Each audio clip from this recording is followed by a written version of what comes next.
جو علی جیسے باپ کی زینت ہو اسے زینب کہتے ہیں۔ دیکھیے، علی جیسے باپ کے لیے جو زینت ہو اسے زینب کہتے ہیں۔ جناب زینب کبریٰ علیہ السلام کی اس ولادت باسعادت کے مسرت مسکون موقع پر میں آپ سبھی محبان زینب کبریٰ علیہ السلام کو دلی مبارکباد پیش کر رہا ہوں۔ اور بقول شاعر کہ میں ہوں زینب میرے کردار کو اسلام سے پوچھ، کیا ہے رتبہ میرا شبیر کے پیغام سے پوچھ، دبدبا کیا ہے لرزتے ہوئے ہنگام سے پوچھ، دنیا سے بھی کوفے سے بھی اور شام سے پوچھ، ظلم کو صفحے ہستی سے مٹا سکتی ہوں ایک ٹھوکر میں زینب۔ جی ہاں عزیزو، علی جیسے عظیم بات کے لیے جو زینت اسے زینب کہتے ہیں۔ اور زینب سے محبت و مودت یعنی علی سے محبت، اور علی سے محبت کا تقاضا ہمیں علوی سیرت، فاطمی اخلاق و گفتار اور زینبی کردار کو اپنانے کی دعوت دیتا ہے۔ موجودہ دور میں ہمارے لیے، خاص ہماری خواتین کے لیے، زینب بنت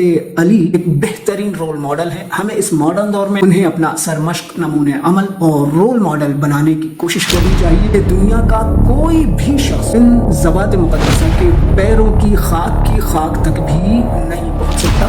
اور دوسری بات یہ ہے کہ اگر ہندوستان والے اپنے ملک کی سالگرہ 14 اگست کو منانے لگیں تو آپ کیا کہیں؟ اسی طرح پاکستان والے اپنے ملک کا جشن آزادی 15 کو منائیں تو آپ کیا کہیں گے؟ یہی تو کہیں گے کہ یہ لوگ اب پاگل ہو چکے ہیں، ان پر آپ ہی نہیں بلکہ پوری دنیا ہنسے گی۔ اسی طرح میرے عزیزو، ہمیں اپنے مذہبی امور و معاملات اور مذہبی مناسبات غور و فکر کرنے کی ضرورت ہے کہ آج کچھ لوگ ہماری تاریخ و تہذیب کو مسخ یا تبدیل کرنے کی ناسعید کوشش کر رہے ہیں۔ ائمہ اطہار علیہ السلام کی ولادت و شہادت کی تاریخ کے ثبت شدہ اور مسلمہ حقائق ہیں جن پر پورا عالم تشیع کا اجماع ہے، اور جو لوگ کچھ کتابیں حوالے کے طور پر پیش کرتے ہیں وہ یقیناً معتبر مستند ہیں، لیکن وہ مصادر نہیں ہیں، مخزن نہیں ہے۔ اور بہرحال عشق رسول و آل رسول اور مذہب محمد و آل محمد ہمیں راہ اعتدال کی طرف گامزن رہنے کی تاکید و ترغیب دیتا ہے۔ اور یہ بات یاد رکھنے کی ہے کہ عشق میں غباوت و